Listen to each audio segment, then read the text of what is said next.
Hello, Hearties. Hello, Hallmarkies. It is me, James Lott Jr. This is the When Calls to Heart Aftershow here on JLJ Media.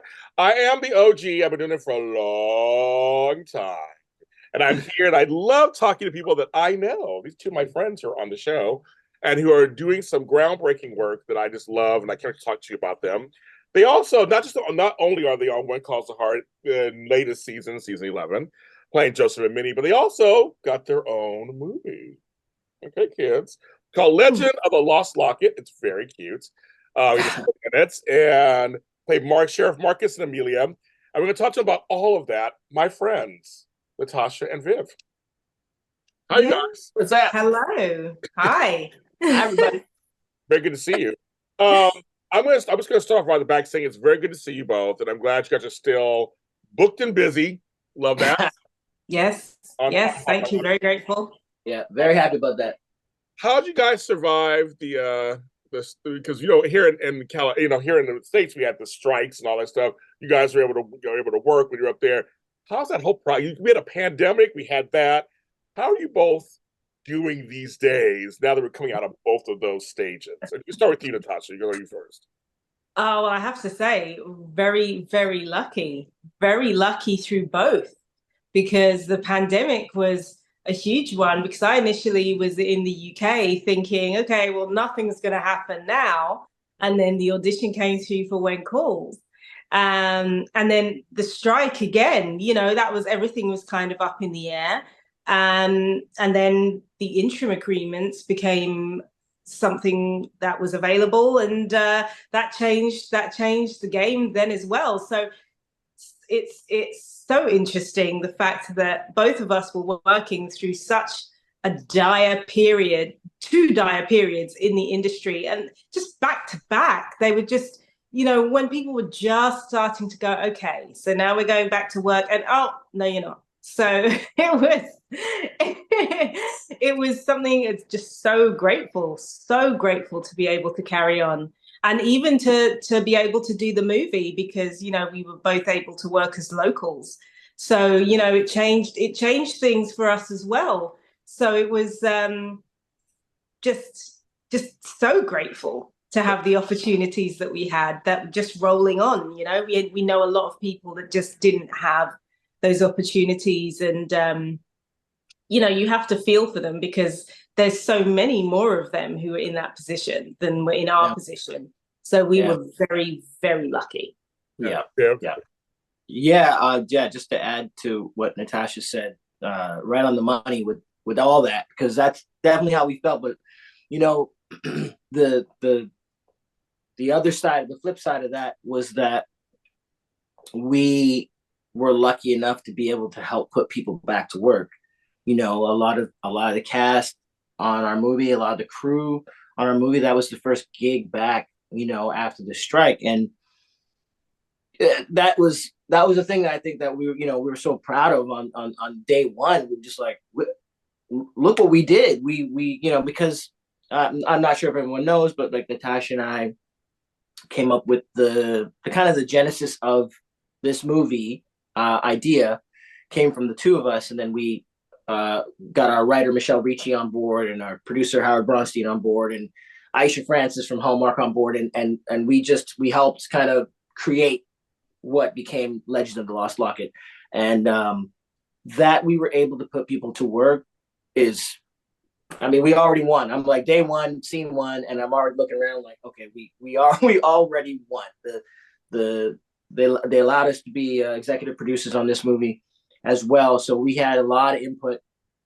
Our fingerprints are are everywhere on this one. So, and teaming up with Natasha to do stuff, as producers and as starring together, it just went so smooth, because we really like-minded, these two. No, I know you guys are close off camera, and you guys work together as colleagues on this other show. So you're saying that did help in the behind the scenes stuff.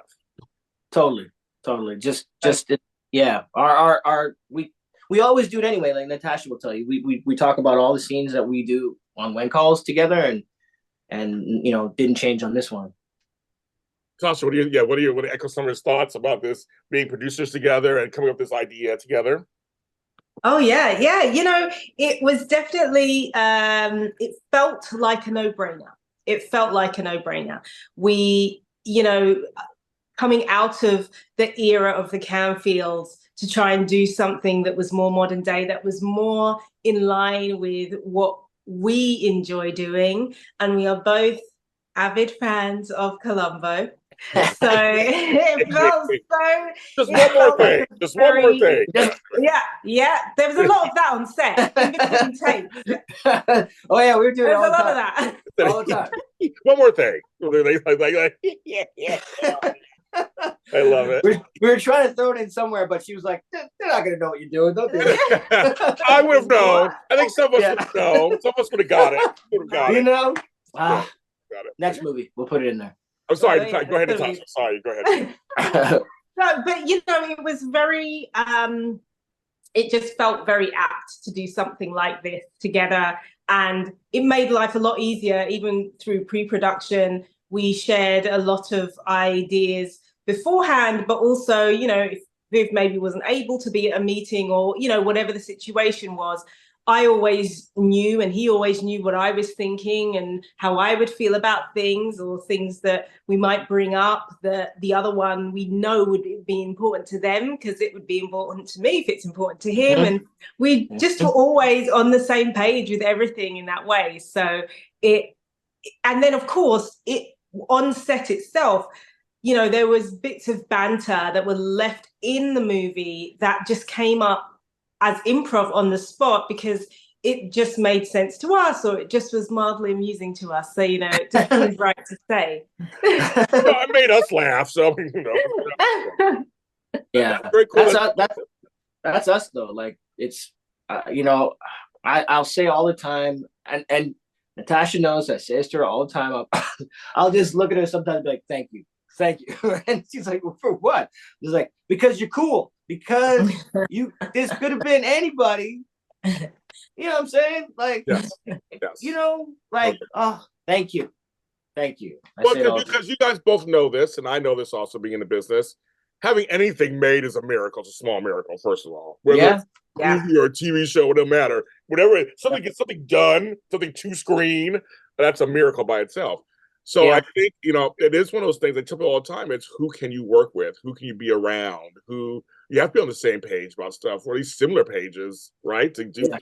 Yeah. Oh my gosh. And there's stuff that's going to come up, and you got to trust that the person, is in your corner, that it's it's a team effort. It was not ever about me. It was always about her. And she was doing the same thing for me, which is how any successful relationship works. It's like,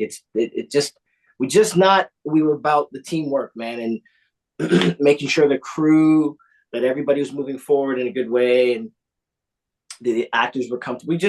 We just from our actor brain, then being put, given a little bit more responsibility as producers, we really tried to create a really cool environment where everybody was having a good time. That was important to us. It was funny to see you guys in regular clothes. They dressed like regular people. What's going on? I'm like, what's going on here? It was like a second. I'm like, wait, they're in modern time. Okay, got it. Yeah. I saw so many comments of people blown away by Natasha's appearance in the movie. Oh, I'm sure. She looks, this is how she looks in real life. This is Natasha Burnett, bang, right there. And then they see her as Minnie, and they're like, oh my God, they're just blown away. The accent, the long hair, and he's gonna show up. And this is how Minnie's gonna show up next. This is how next season. We're changing things now. Minnie's gonna show up. That's what it is. We're like, wait a minute. Yeah. The past. All right, so tell folks who have not watched this. Either one of you could do this. What is this movie about? Oh, she does it better. Go ahead, Natasha. Go ahead, Natasha. I was just waiting. I didn't want to. I know. I saw that. I saw the smile when you asked that question. I know. Yes. Okay. Legend of the Lost Locket is about a British antiques dealer who has her mother unfortunately passed away, and she now runs the shop, the antique shop, and owns that. and her mother had originally begun a quest for the other half of a love locket that was owned by Queen Elizabeth I, given to her by Sir Robert Dudley. And her mother wasn't able to get very far before her passing. So Amelia wanted to continue the search in her honor. And in continuing the search, she gets a little nugget of information that connects the locket, or the other half of the locket, to a town in Massachusetts, where she heads off to see if she can find more information or find the other half, where she comes up against Marcus. They have a very interesting meet cute. She's not interested in looking for someone. She's interested in the other half of the locket. And staying alive. That's what she's interested in.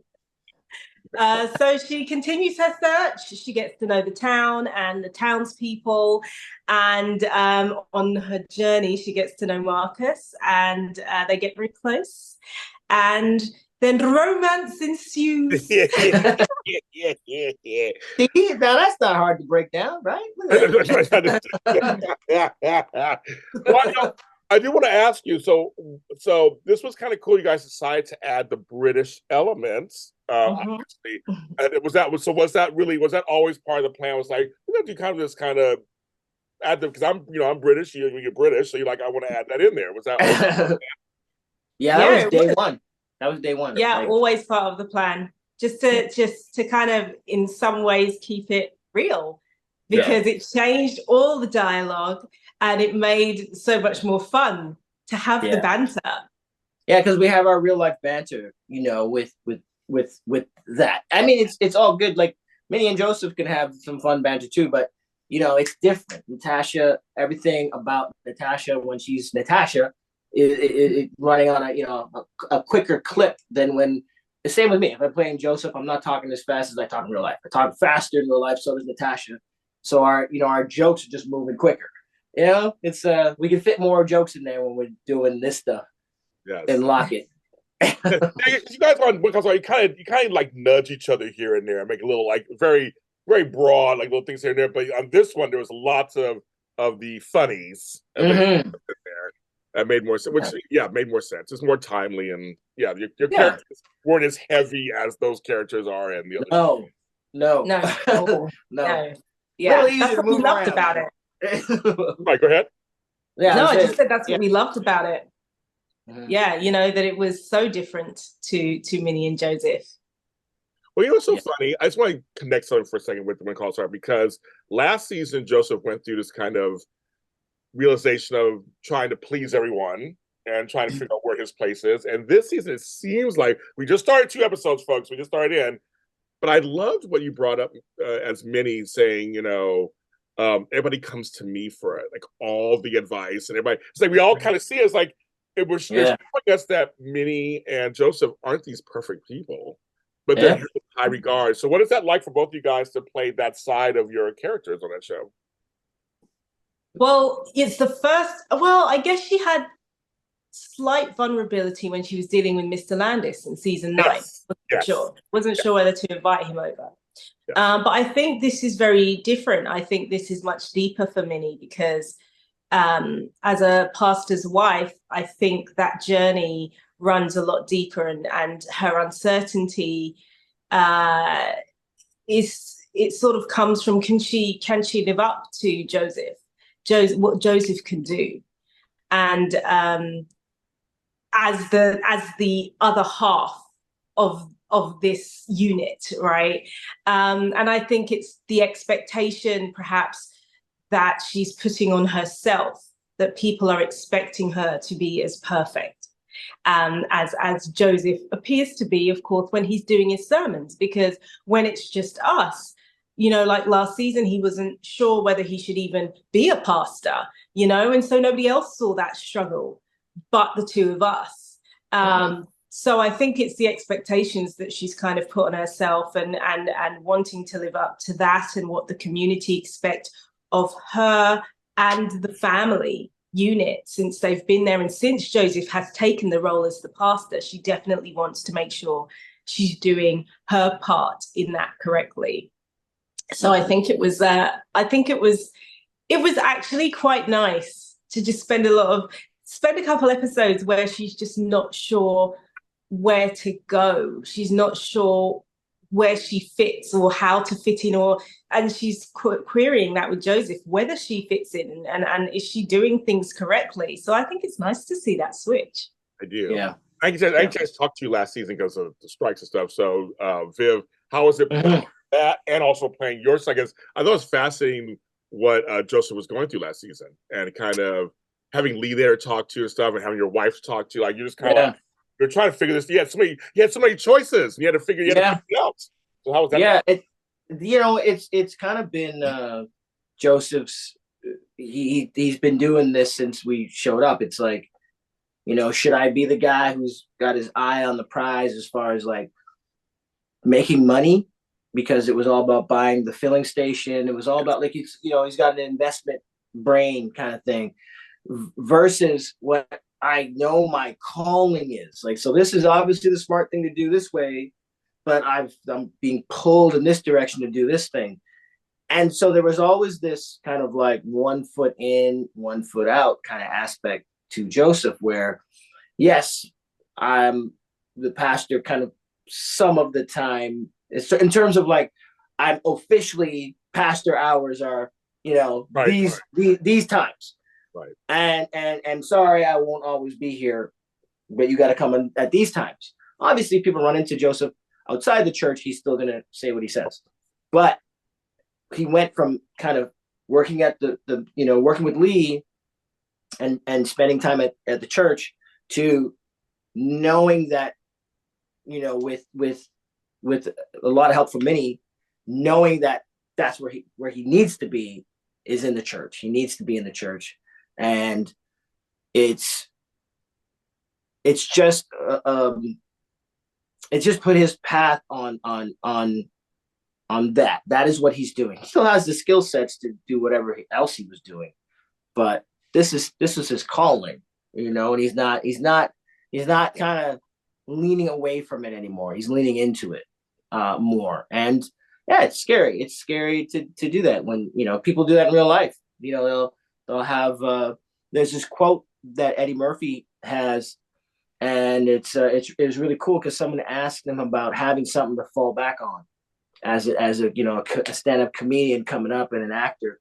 Did you ever think about getting something else to do just in case? And his answer was, no, I never got something to fall back on it, because if you do, he's like, invariably you're probably gonna fall back on it.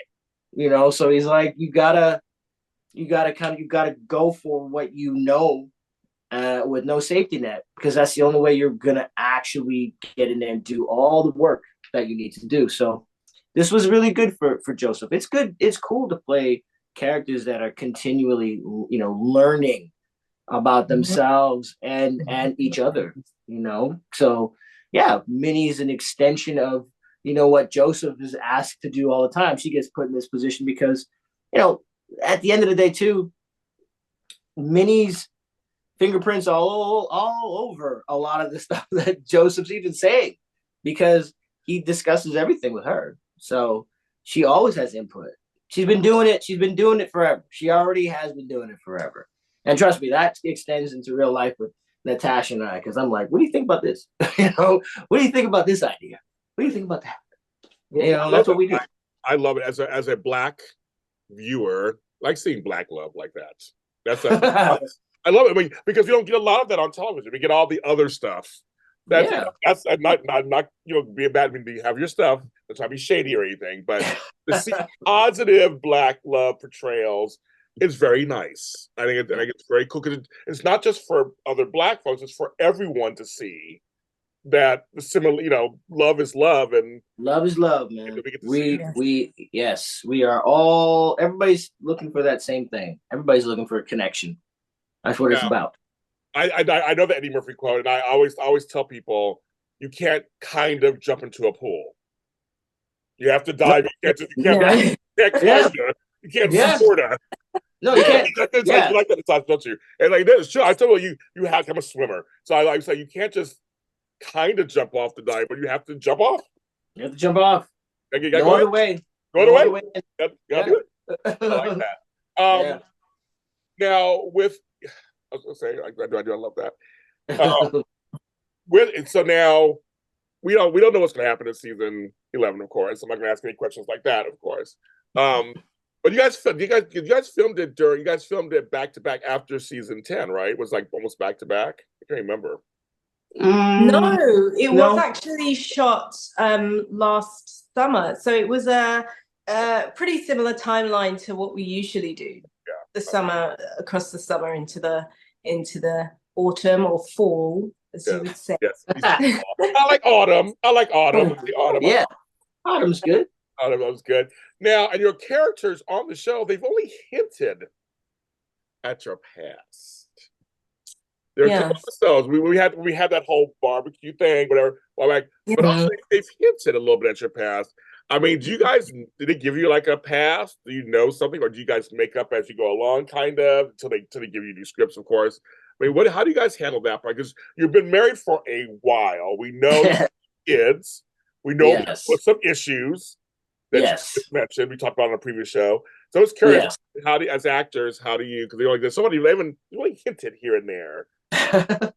Yeah. We talk about everything. Like Natasha and I talk about all of that, the history, the past, how they met. Like we have we've got backstories, man. We got it all.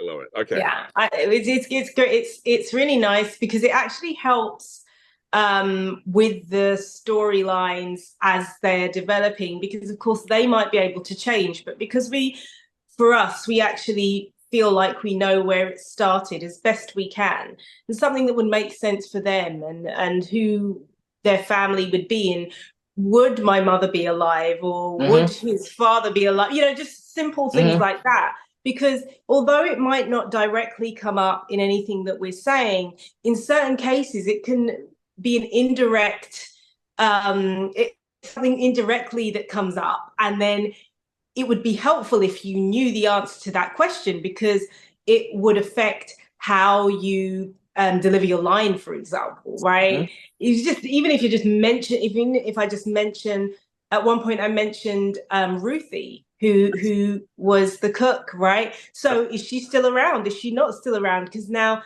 that influences how I say my line. How she says her name. Yeah, it might be a throwaway line, but it does influence it. How important is it to me that I honor her? Is it because I can send her a letter and tell her, or is it because she's not around and I really want to pay homage to her? Yeah. It all matters, man. Honestly, you listen to us talk about the details of stuff, and like, maybe that's why we love Columbo so much. Honestly, because every detail matters. Like, and that's honestly how we're wired to look at all the stuff we're in.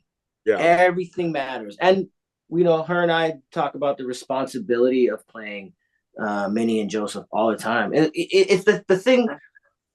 I'll tell you, like, I had to wrap my head around what I was walking into, as far as like the show When Calls the Heart. Given that we're the first African American characters that are showing up in a significant way. There have been other African American characters on the show, but in a significant way, where you're following their journey.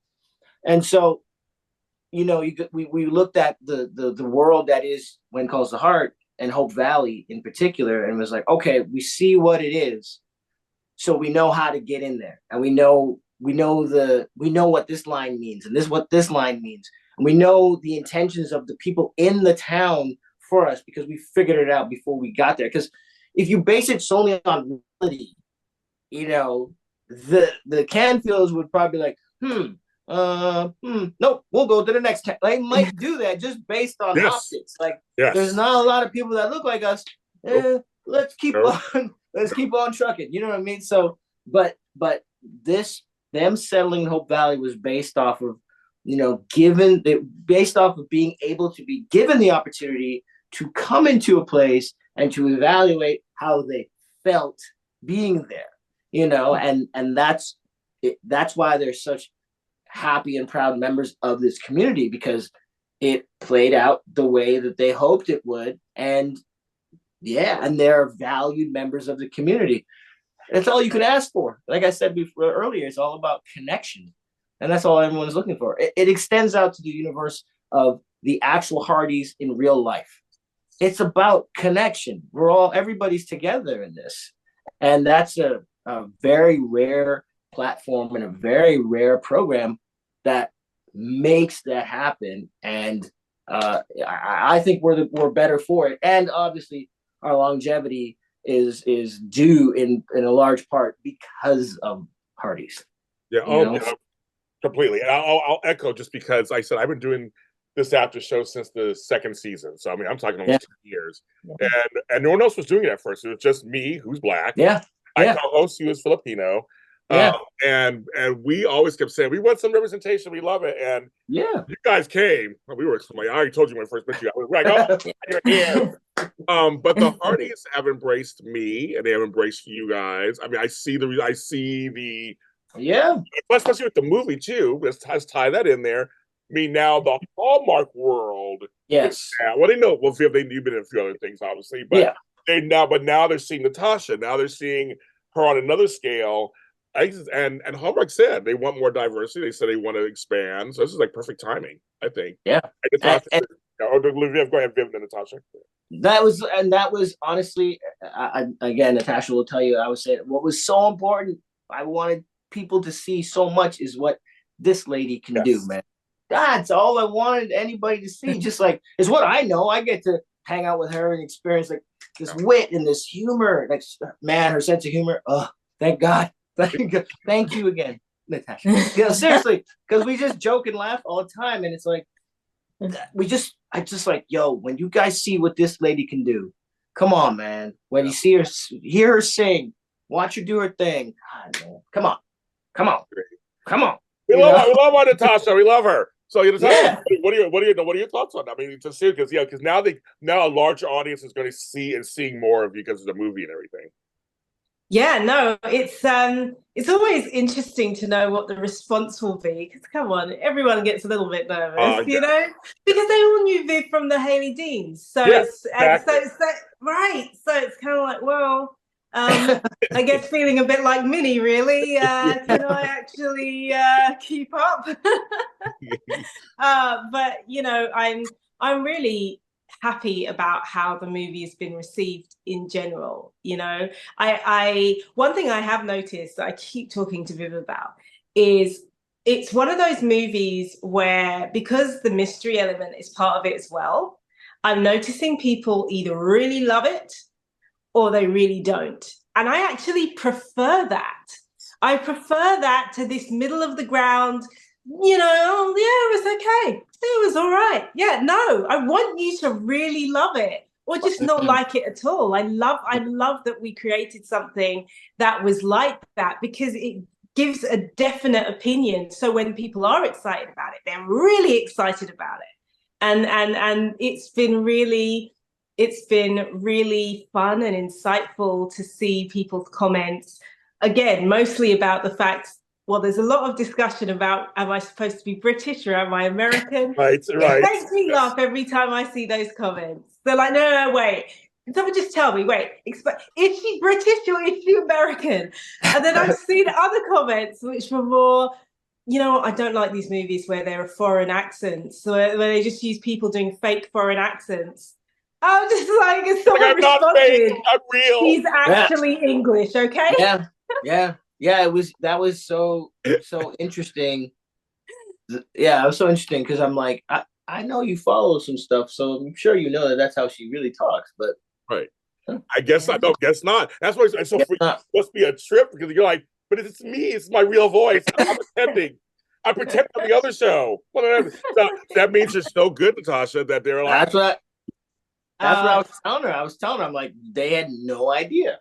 Yeah. They had no idea. So that makes me really happy. It makes me so happy. I always remember. So the first time I ever watched Shaft, and I saw Christian Bale, and I was fairly young at the time, so I wasn't searching to see who he was. I didn't even know he was British.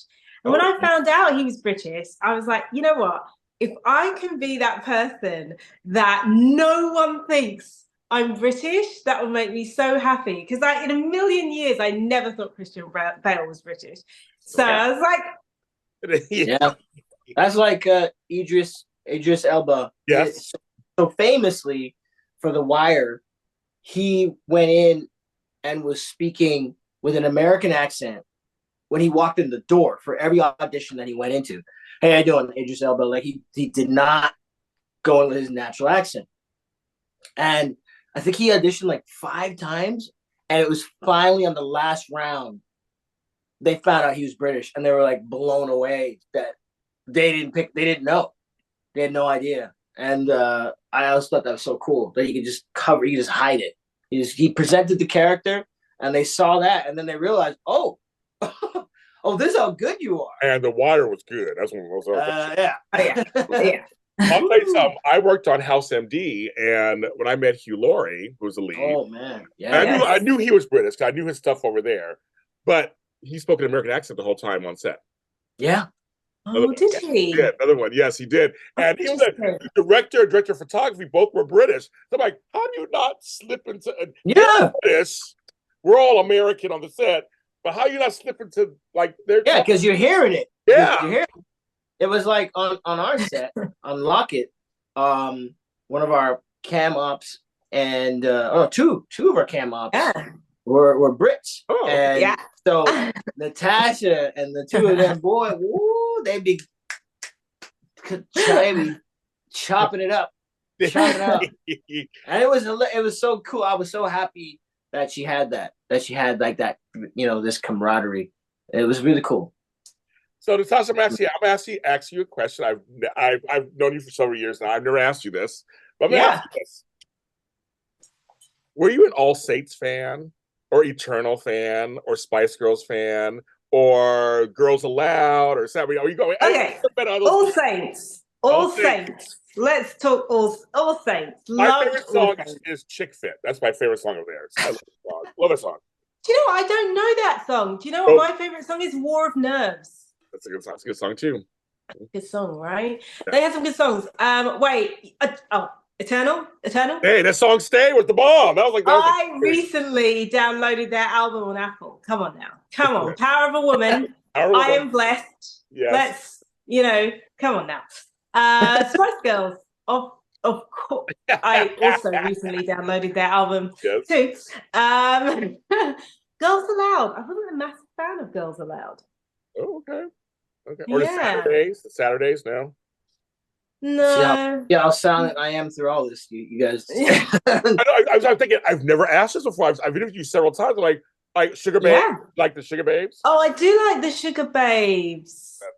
So folks at home, Americans or Canadians at home, there were huge groups like in the 90s, 2000s. There were girl groups. And some of them were interracial. They had black and white members, and they were really big. They had these catchy dance songs. And I've never asked Natasha that before. I was always wondering. I met Mel B once. I actually met Mel B once. Well, you did? I did. We did a 5K together here in LA years ago. Oh. And so we had a good conversation. She was very nice. It was really, really beautiful, but very nice. I was a scary Spice fan. I can't believe it. And she was very sweet. I have to say that she was very sweet. That's good to hear. Yes, good to hear. But again, because I say that also be fun, but also I think some folks just really don't realize there are Black Brits. I would think everybody would know that by now, but I just wonder if they don't realize there are huge. I watch EastEnders and all that stuff, and there's a huge population of Black Brits over there. Come on. Right, Natasha? Yeah. I mean, actually, that's a good point. Because I'm trying to think of what movies I know of that are American that have a Black character that's playing an actual Brit. One of the biggest, plays a Brit. That's a good point, because Tandy Newton plays all kinds of characters. I don't know if she plays British all the time. When she plays a lot of American, she's a Black Brit. I can't think of. I'm just trying to think of who else is. I don't know who else is. She hasn't played a Brit in a non-British production that I've seen. I was thinking. See, and Tandy is American. Yes. As far as what so many people would think, if they've only seen her in movies and not in interviews, They have no clue she's Brit. Right. No. Right. Yeah, I don't think you really see it. No. That's funny.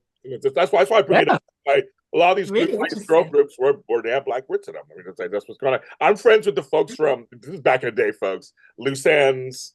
I know Jane Eugene, all them, and they're black Brits, and I mean, I love them, and I'm friends with them, so I know them. But this is like a lot of folks. It's like they don't know. I don't think they have, but there's a bunch of you out there. That's very true. Yeah, I think so. Yeah. So far, thanks for your time. I love talking to you both, and I have to ask this question because fans want me to ask this question. Is there a sequel in the works or something else in the works for Legend of Lost Locket? Of course there is. There has to be a sequel. There has to be. We can't just leave it. Yeah. I want to see what these two can do together. I know. Because we got a chance as viewers to watch this relationship from the very beginning. Like, so unlike Minnie and Joseph, we get to actually see this in the beginning. So now we're super invested. We want to see what happens next. Yeah. Yeah, right. You got to see what happens, how well they work together. Yes. More antiques. I mean, come on. How many antiques are in Wilmington? I mean, there's plenty of stories to tell there. and we can go on adventures, and antiques are all over the place, all over the world. There's antiques everywhere. Right. Yeah. So, even take me back to London. Yeah. That's a good one. You could do one of the movies over there, right? Or easy. Let's go. Let's go. Let's do it. Why not? Viv Leacock and Natasha Burnett, they're my buddies, and they're on When Calls the Heart and Legend of the Lost Locket. You can catch them both on Hallmark Channel, so check them out. Viv, they want to find you on social media. Where can they find you? At Viv Leacock on Instagram and X or Twitter, as it's known, and Viv Leacock on Facebook if they're looking. Yep. And Natasha. Instagram is at natasha.burnett. Twitter, X, is at Natasha Burnett, and Facebook is Natasha Burnett. Yeah. Very good. And I'm the When Calls Out the After Show, JLJ Media, James Lott Jr. all over the place. You can't miss me. And we will all see you next time. Thank you.